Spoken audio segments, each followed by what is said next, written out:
Assalamualaikum warahmatullahi wabarakatuh.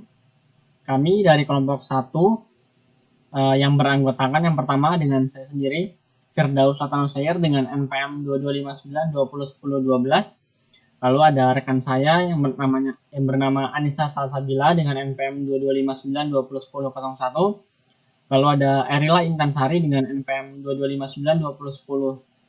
225920101144. Yang keempat ada Kustia Puspita Sari Cindia Anjarista dengan NPM 2259201141. Lalu yang terakhir ada rekan saya selanjutnya Dila Sapiana dengan NPM 2259201032. Oke, jadi tugas kami di sini adalah untuk melakukan evaluasi pendekatan machine learning ya. Pendekatan machine learning kami di sini yang dituju adalah algoritmanya ya. Yang algoritma yang kami pilih adalah ensemble learning, yaitu random forest regressor. Oke. Selanjutnya langsung akan dijelaskan oleh rekan saya yang pertama tadi, Anissa Salsabila. Kepadanya dipersilahkan. Baik, saya Anissa Salsabila dengan NPM 2259201001 sebagai pemateri pertama. Di sini kita langsung saja. Sebelumnya kita masih dalam pemrosesan data sebelum memasuki proses evaluasi. Di sini terdapat fitur engineering, yaitu untuk mengidentifikasi fitur dengan korelasi tertinggi positif dan negatif.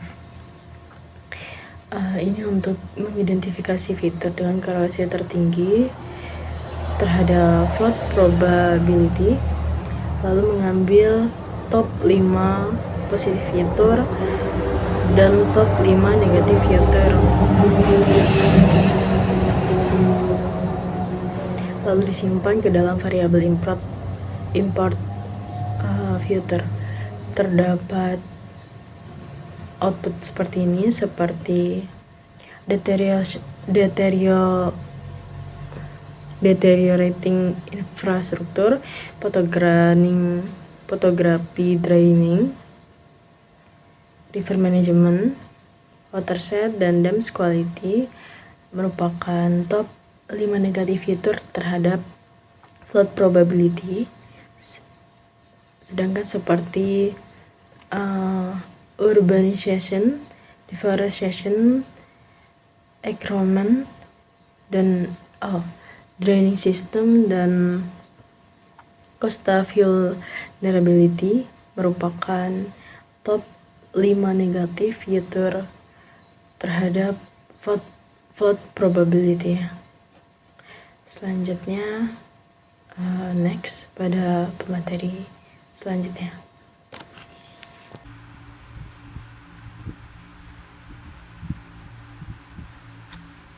Sebelumnya perkenalkan, nama saya Erila Intansari, NPM 2259201144. Jadi di video ini saya akan melanjutkan materi selanjutnya, masih di feature engineering. Di sini tentang transformasi logaritmik, di mana transformasi logaritmik itu bertujuan untuk mengubah nilai data dengan logaritma untuk beberapa tujuan utama. Yang pertama, untuk mengurangi skewness, di mana ini membantu mendekatkan distribusi data yang miring ke distribusi yang normal. Yang kedua, untuk stabilitas variansi, di mana dia membuat varian data lebih konsisten di seluruh rentang nilai. Yang ketiga, untuk mempermudah interpretasi, di mana interpretasi akan mengalami perubahan data yang besar. Yang keempat, untuk mengurangi rentang nilai yang luas, gunanya untuk menyederhanakan analisis dengan mengurangi rentang nilai yang sangat besar. Transformasi logaritmik di sini menggunakan nplog 1p, di mana dia akan menambahkan 1 ke setiap nilai sebelum mengambil logaritma untuk menangani nilai-nilai 0. Karena logaritma 0 itu tidak terdefinisi. Jadi ini memastikan transformasi aman dan data tetap valid. Dimana ketika kita menggunakan transformasi ini bisa sangat bermanfaat dalam processing data untuk meningkatkan performa model machine learning dan kualitas analisis data. Jadi kita lanjut ke materi selanjutnya. Di sini ada visualisasi. Di sini ada visualisasi perbandingan distribusi sebelum dan sesudah transformasi. Kita langsung ke hasil outputnya aja. Di sini untuk di bagian atas, bagian sini ini merupakan histogram yang menunjukkan distribusi asli dari setiap fitur yang sudah kita lakukan identifikasi berdasarkan korelasi dengan vote probability. Di mana bisa kita lihat di sini untuk skala nilainya dari 0 ke 12.000. Untuk nilainya 0 ke 10.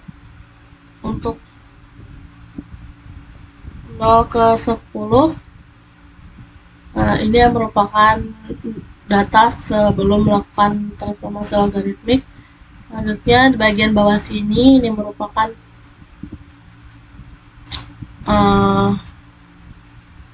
data sesudah dilakukan transformasi logaritmik. Di sini bisa kita lihat untuk skala nilainya dari 0 berubah dari 0 ke 10.000. Tadi kan dari 0 ke 12.000. Dia berubah jadi dari 0 ke 10.000. Untuk skala perbandingannya di sini ada dari 0 ke 2. Sedangkan di atas tadi dari 0 ke 10.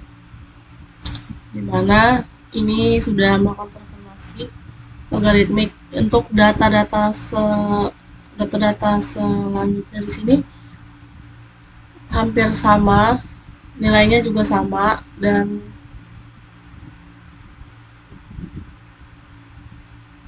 kita lanjut.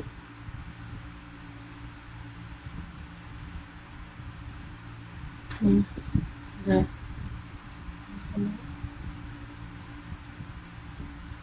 Selanjutnya kita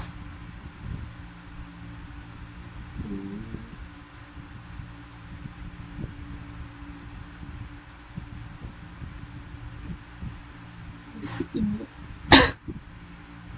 kita langsung ke bawah. Di sini akan menjelaskan tujuan visualisasi, di mana tujuan visualisasi ini yang pertama untuk memahami distribusi data. Ini membantu kita untuk memahami bagaimana fitur-fitur penting terdistribusi dengan baik sebelum dan sesudah log transformasi.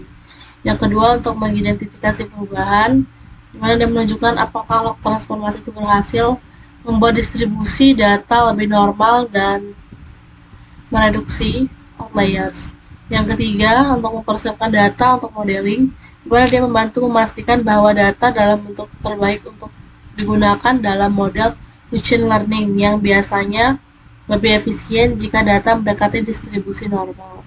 Untuk visualisasi ini penting untuk memvalidasi bahwa langkah feature engineering yang telah kita lakukan dalam hal ini, log transformasi memiliki dampak yang diinginkan terhadap data. Hal ini mempersiapkan data dengan lebih baik untuk tahap modeling selanjutnya. Oke, cukup sekian dari saya. Akan dilanjutkan ke pemateri selanjutnya. Oke, baik, selanjutnya akan saya jelaskan. Sebelumnya perkenalkan dulu, nama saya Kustia Puspitasari Cindyana Resta dengan NPM 2259201141. Di sini saya akan melanjutkan penjelasan dari rekan saya tadi, yaitu tentang data augmentasi. Nah, ini dia kode. Nah, sebelum saya menjelaskan, sebenarnya data augmentasi itu apa? Data augmentasi adalah teknik dalam pembelajaran mesin atau machine learning dan visi komputer atau computer vision yang digunakan untuk memperbanyak jumlah data latih atau training data dengan cara mengubah data yang sudah ada secara buatan. Teknik ini sangat berguna untuk meningkatkan kualitas model pembelajaran mesin, terutama ketika data yang tersedia itu terbatas. Biasanya data augmentasi ini dilakukan dengan berbagai cara, seperti rotasi, pergeseran, pemotongan, pembalikan, perubahan warna, dan lain sebagainya. Fungsi dari data tersebut ini apa ya? Yaitu yang pertama, meningkatkan ukuran data latih. Salah satu tujuan utama dari data augmentation itu adalah memperbesar dataset tanpa perlu mengumpulkan data baru. Ini sangat penting ketika data kita itu terbatas. Lalu yang kedua, meningkatkan generalisasi model. Dengan memperkenalkan variasi data tambahan, model yang dilatih dapat menjadi lebih robust, yang dapat mengeneralisasi dengan baik pada data yang belum pernah dilihat sebelumnya. Lalu yang fungsi ketiga itu mencegah overfitting. Overfitting itu adalah kita melatih pada data sehingga kinerjanya buruk pada data yang baru. Maksudnya dia tuh memperbaiki ya. Nah, untuk kelebihan data augmentasi ini, dia meningkatkan performa pada model. Terus dia juga mengurangi ketergantungan pada data besar, lalu meningkatkan robustness. Nah, dia ini lebih efisien dalam waktu dan biaya. Nah, selain ada kelebihan, dia juga ada kekurangannya, yaitu dia meningkatkan waktu latihan yang lebih lama, potensi terjadinya overfitting pada augmentasi yang terlalu sederhana, lalu peningkatan kompleksitas. Nah, yang terakhir itu kekurangannya kesulitan dalam pengolahan data lain. Oke, langsung aja, ini dia kode dari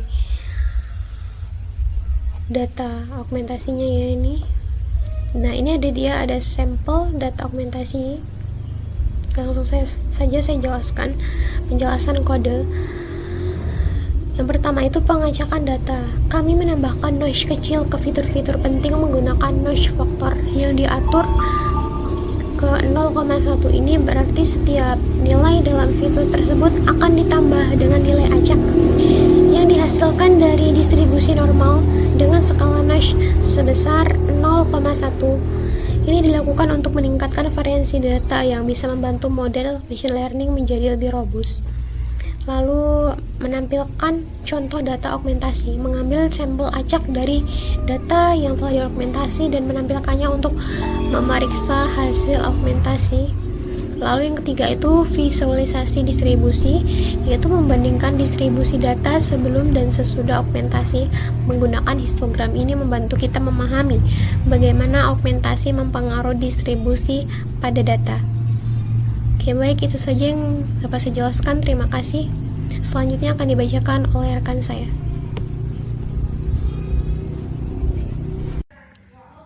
Perkenalkan, nama saya Dila Septiana dengan NPM 2259201032. Baik, di sini saya akan menjelaskan tentang normalisasi, dan di sini untuk teknik normalisasinya kami menggunakan min-max scaling. Lalu di sini kami menerapkan normalisasi pada fitur penting dan menampilkan beberapa baris data yang telah dinormalisasi. Di sini ada sampel data setelah dinormalisasi. Lalu untuk penjelasannya, di sini normalisasi dengan min-max scaling kami menggunakan min-max color dari Color processing untuk menormalisasikan fitur-fitur penting. Teknik ini menggunakan skala fitur ke dalam rentan 0,1. Dan ini penting agar setiap fitur memiliki skala yang sama dan mencegah fitur dengan skala besar dan mendominasikan model machine learning. Dan di sini ada contoh data normalisasi dan mengambil stempel acak dari data yang telah dinormalisasikan dan menampilkan untuk memeriksa hasil normalisasi. Di sini ada visualisasi distribusi sebelum dan sesudah dinormalisasi. Di sini ada data yang sebelum dinormalisasi. Di sini dengan rentan 0,2. Dan yang sesudah dinormalisasi di sini rentannya dari 0,0 sampai dengan 1,0. Dan di sini visualisasi distribusi ini histogramnya digunakan untuk membandingkan distribusi fitur sebelum dan sesudah dinormalisasi. Dan ini membantu kita memahami bagaimana normalisasi mengubah distribusi dan memastikan bahwa fitur ini berada dalam rentang yang sama.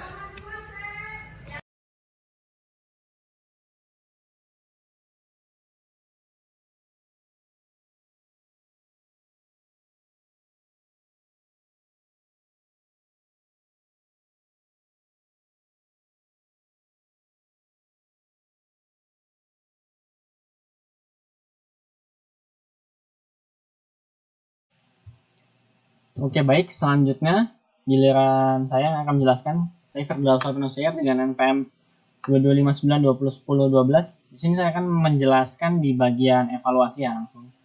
Oke, sebelum masuk ke evaluasi di sini ini ya, saya akan mengulas dulu. Di sini pendekatan machine learning yang kami pakai di sini yaitu algoritma ensemble learning, yaitu random forest regressor. Karena kami di sini kan nanti hasil prediksinya berupa persentase ya, jadi prediksi, jadi makanya pakai algoritma regresi, yaitu random forest regressor. Namun mungkin sepertinya ada sedikit kurang akurat sebenarnya modelnya. Sebenarnya hasil akhir model itu untuk dia memprediksi persentase terjadinya kemungkinan banjir sebenarnya sudah cukup akurat, namun sepertinya masih ada penyesuaian lagi. Kayak mungkin saya akan nambahin semacam klasifikasi kayak misalkan di bagian korelasi positif dan negatif kira-kira akan menyebabkan banjir atau tidak. Seperti itu.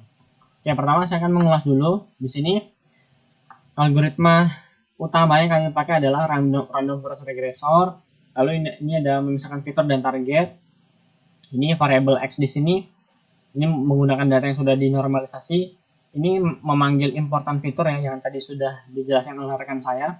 Important fitur ini sudah melalui proses tahapan fitur engineering, data augmentasi dan data normalisasi. Jadi ini dipanggil untuk sebagai variabel X-nya ya. Sebagai fitur dan target. Dan targetnya di sini adalah fitur float probability-nya. Lalu sini ada membagi data menjadi data training dan testing. Lalu ini ada inisialisasi model random forest regressor. Lalu melakukan pelatihan model di sini menggunakan data trainingnya.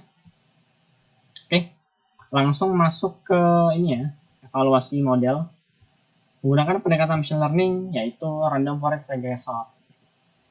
Di sini metrik evaluasi yang sebentar. Oke, maaf tadi ada sedikit kendala. Oke, jadi untuk evaluasi model saya yang masih dalam ruang lingkup pakai algoritma random forest regressor, saya menggunakan metrik evaluasi yaitu MAE maksudnya MSE sama R2 score. Tapi di sini saya menggunakan ini ya. Menggunakan model yang sudah jadi, yang ini namanya base model. Lalu saya evaluasi. Sebenarnya bisa sih dari yang pelatihan model tadi, tapi ini karena berhubungan sudah sempat saya jadikan modelnya, sudah saya import ke Pickle, jadi sekaligus saja langsung saya coba di sini. Ini saya masukkan ke dalam variabel base model, langsung base modelnya diprediksi, lalu akan menampilkan hasil evaluasinya. Oke, di sini hasil evaluasinya yang pertama dari MAE ini cukup rendah, yaitu 0,030 teman-teman. Lalu yang kedua mean squared error-nya atau MSE-nya ini juga cukup rendah ya, 0,0014. Lalu R2 score di sini juga cukup rendah, 0,41. Oke, ini saya akan menjelaskan singkat dari output yang ditampilkan dari hasil evaluasinya. Yang pertama dari mean absolute error atau MAE, nilainya yaitu 0,030. Mean absolute error adalah rata-rata kesalahan absolut antara nilai yang diprediksi oleh model dan nilai sebenarnya. Dalam kasus ini nilai MAE menunjukkan bahwa rata-rata kesalahan prediksi model hanya sekitar 3,4%. Ini adalah indikasi bahwa model random forest regressor memiliki akurasi yang cukup tinggi dan mampu memprediksi yang sangat dekat dengan nilai yang sebenarnya. Lalu dari mean squared error tadi nilainya 0,0014 ya. MSE itu mengukur rata-rata kesalahan kuadrat antara prediksi dan nilai sebenarnya. Nilai MSE yang sangat kecil menunjukkan bahwa kesalahan prediksi model secara keseluruhan sangat rendah. Dan model ini mampu meminimalkan pengaruh kesalahan besar. Lalu ada R2 score. R2 score di sini dia 42% teman-teman. R2 score itu fungsinya untuk mengukur proporsi variabilitas dalam data target yang dapat dijelaskan oleh fitur input model. Nilai R2 score sebesar 0,42 menunjukkan bahwa sekitar 42% variabilitas dalam data target dapat dijelaskan oleh model. Meskipun ada ruang untuk perbaikan, nilai ini mengindikasikan bahwa model cukup efektif dalam menjelaskan variabilitas data. Oke, kesimpulannya, hasil evaluasi model menunjukkan kinerja yang cukup baik dengan MAE dan MSE yang rendah serta R2 score yang positif. Model random forest regressor yang digunakan mampu membuat prediksi yang akurat dengan kesalahan minimal, meskipun ada ruang untuk lebih meningkatkan proporsi variabilitas yang dapat dijelaskan oleh model. Ini menandakan bahwa model ini bisa menjadi alat yang andal untuk memprediksi probabilitas banjir berdasarkan input fitur yang relevan. Lalu di sini saya juga melakukan komparasi ya dengan pendekatan lain. Kita akan lihat kira-kira lebih akurat mana, lebih bagus mana outputnya antara random forest regressor dan decision tree regressor. Ini bisa kita lihat ya, untuk nilainya di sini cukup tinggi ya untuk decision tree regressor yang MI-nya, yaitu 0,04. Kalau ini kan 0,03. Oke, yang pertama dari MI dulu, nilainya 0,04. Min absolute, oh ya ini sama, cuman nilai MI yang diperoleh dari decision tree regressor adalah sekitar 4,40%, yang lebih tinggi dibandingkan dengan random forest regressor, yaitu 3,4%. Ini menunjukkan bahwa prediksi dari decision tree kurang akurat dibandingkan random forest regressor. Cuman itu baru MAE. Kalau kita lihat yang MSE dulu, nilai MSE di sini 0,003, cukup rendah sebenarnya. Oh, tapi tetap lebih rendah yang random forest regressor. Ini mean score itu sama, dia mengukur rata-rata kesalahan kuadrat antara prediksi dan nilai sebenarnya. Cuman nilai MSE dari decision tree regressor lebih tinggi, yaitu 0,03 dibandingkan dengan random forest regressor yang cuma 0,01, teman-teman. Hal ini menunjukkan bahwa decision tree regressor cenderung memiliki kesalahan prediksi yang lebih besar. Ya, ini ya masih lebih bagus yang random forest regressor ya berarti. Ini yang random forest regressor 0,41, R2 score-nya yang decision tree minus 0,22. Kok minus ya? R2 score tadi sama, dia fungsinya mengukur proporsi variabilitas dalam data target yang dapat dijelaskan oleh model. Nilai R2 dari decision tree adalah negatif, yaitu minus 0,23. Nilai negatif menunjukkan bahwa model tidak mampu menjelaskan variabilitas data lebih baik daripada model rata-rata sederhana. Ini sangat kontras dengan random forest regressor yang memiliki R2 score positif sebesar 0,42. Menunjukkan bahwa random forest regressor jauh lebih efektif dalam menjelaskan variabilitas data. Oke, jadi untuk dari perbandingan hasil evaluasi, di sini lebih bagus pakai random forest regressor ya teman-teman, ketimbang decision tree regressor, karena kayaknya decision tree, meskipun decision tree regressor kan dia bisa buat prediksi ya, decision tree itu sebenarnya bisa buat prediksi, cuman dia kan lebih ke klasifikasi kan kalau decision tree. Mungkin nggak akuratnya di situ teman-teman. Oke, itu hasil komparasinya. Jadi bisa diambil kesimpulan bahwasanya random forest regressor lebih baik ya ketimbang decision tree regressor. Ini ada penjelasannya lagi nih. Random forest regressor menunjukkan kinerja yang lebih baik dibandingkan decision tree regressor. Hal ini terlihat dari nilai MAE dan MSE yang lebih rendah serta R2 score yang positif. Kalau tadi decision tree regressor memiliki akurasi yang lebih rendah dan cenderung lebih rentan terhadap overfitting yang tercermin dari R2 score yang negatif. Tadi kan R2 score dari random forest regressor 0,42 ya, terus yang decision tree regressor tuh minus sampai minus dia, minus 0,23. Oke, selanjutnya kita coba testing ininya ya mah apa? Karena ini belum dirun ya. Kita testing ininya dulu teman-teman. Sebentar nih kok ada error.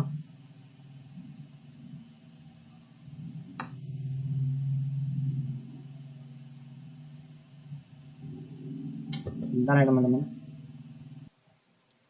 Oke, maaf teman-teman, kita lanjut lagi ya. Kita akan coba modelnya untuk memprediksi. Oke, ini pertama untuk data routing infrastruktur. Data routing infrastruktur ini dia ini ya, dari segi infrastruktur, kalau misalkan dia semakin tinggi nilainya semakin bagus, dan kalau misalkan semakin rendah semakin buruk infrastruktur. Misalkan infrastruktur di sini buruk, lalu topografi drainase juga misalkan dia buruk ya, misalnya kecil lah nilainya. Manajemen sungai misalnya nilainya itu dia cuma 2. Ini masih asumsi teman-teman. Watershed ini apa ya? Teman-teman semua ini sebenarnya udah ada di sini. Watershed itu apa? Watershed itu adalah pengelolaan daerah aliran sungai yang mempengaruhi distribusi. Oke. Semakin tinggi nilainya semakin baik. Cuman karena ini kita asumsinya misalkan watershed juga rendah misalnya nilainya. So dams quality ini bendungan ya. Bendungan. Oke, misalnya untuk sistem bendungannya sangat buruk, 2, kecil. Urbanisasi teman-teman, perpindahan antara perpindahan warga desa ke kota gitu ya. Sabar teman-teman. Urbanization itu kayak semakin banyak penduduk dari desa misalnya pindah ke kota gitu ya. Misalnya ini tinggi, karena semakin tinggi nilai urbanisasinya dia semakin mempengaruhi terjadinya banjir. Deforestasi juga misalnya tinggi. Encroachment 10 misalnya. Sistem drainase 9 juga. Coastal vulnerability ini pesisir 2, kecil misalnya. Nah ini teman-teman. Predicted flood probability 65,59%. Jadi dari hasil input fitur ini 65% memprediksi terjadinya kemungkinan banjir. Karena tadi ini nih data infrastruktur ini merupakan korelasi positif teman-teman. Yang dimana kalau misalkan nilai dari fitur-fitur ini rendah, berarti sangat memungkinkan terjadinya banjir. Gitu. Cuman kalau nilai yang ini kan tadi nilai negatif nih, dan urbanisasi sampai coastal vulnerability ini merupakan korelasi positif teman-teman. Jadi kalau semakin tinggi nilai mereka ini, kayak contohnya urbanisasi, semakin tinggi tingkat urbanisasi itu semakin mempengaruhi terjadinya banjir, gitu, teman-teman. Tapi kalau untuk coastal vulnerability ini adalah pesisir, saya lupa namanya, itu kerentanan daerah pesisir gitu. Semakin tinggi nilainya misalnya gitu. Ini teman-teman ya, hasil prediksinya 65%, dan untuk hasil evaluasinya lebih bagus pakai random forest regressor karena nilai rata-rata pengukurannya cukup kecil, yang MI dan MSE, dan R2 score-nya yang positif. Mungkin itu saja dari kami. Terima kasih. Saya akhiri. Wassalamualaikum warahmatullahi wabarakatuh.